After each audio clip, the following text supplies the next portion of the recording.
Hello students, welcome back to Diwakar coaching classes.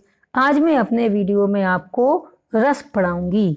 आपको 10th के exam में दो ही रस आने हैं, हास्य रस और करुण रस। अगर आपने इस वीडियो को अच्छी तरह से देखा और रस के नोट्स बना लिए तो आपके 2 नंबर पक्के होने वाले हैं। अब हम पढ़ेंगे रस क्या है। रस का शाब्दिक अर्थ है आनंद। किसी कविता को, कहानी को पढ़ने, सुनने या किसी नाटक आदि को देखने से जिस आनंद की अनुभूति होती है उसे रस कहते हैं।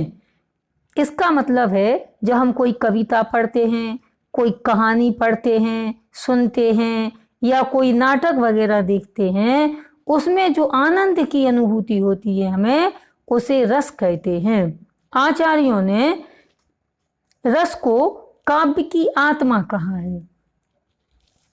रस के 4 अवयव होते हैं, स्थायी भाव, विभाव, अनुभाव और संचारी भाव। ये 4 रस के अवयव होते हैं।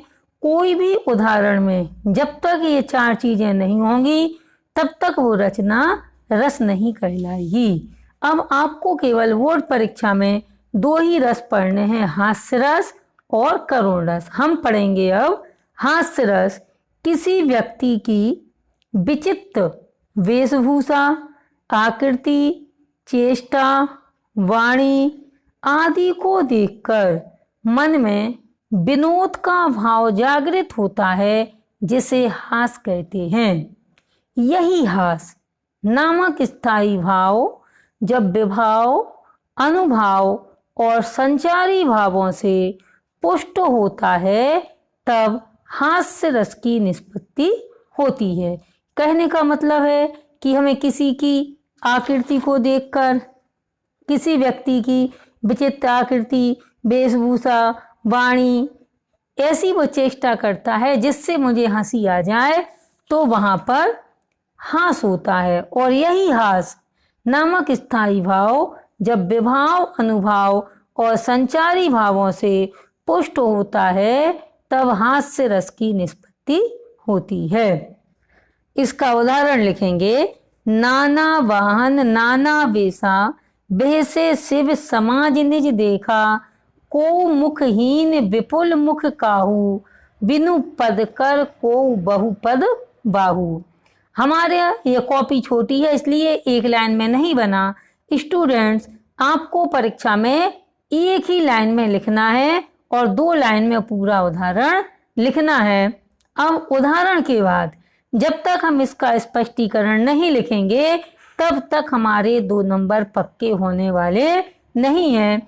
मैं आपको पहले बता चुकी हूँ कि रस के 4 अवयव होते हैं और उन अवयवों को जब तक आप स्पष्टीकरण में नहीं लिखेंगे तब तक आपकी परिभाषा अधूरी रहेगी।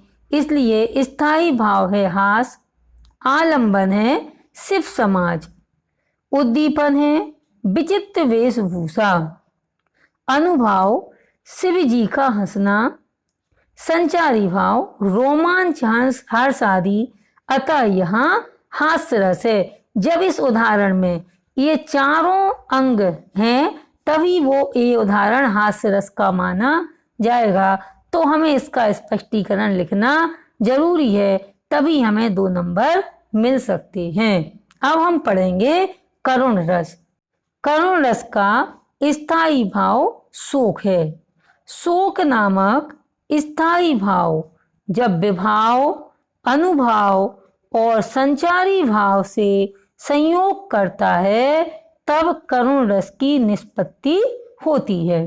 तो अभी हमने बताया था कि रस के 4 अवयव होते हैं। तो यहाँ पर ये शोक नामक स्थायी भाव जब विभाव, अनुभाव और संचारी भाव से संयोग करता है तब करुण रस की निष्पत्ति होती है।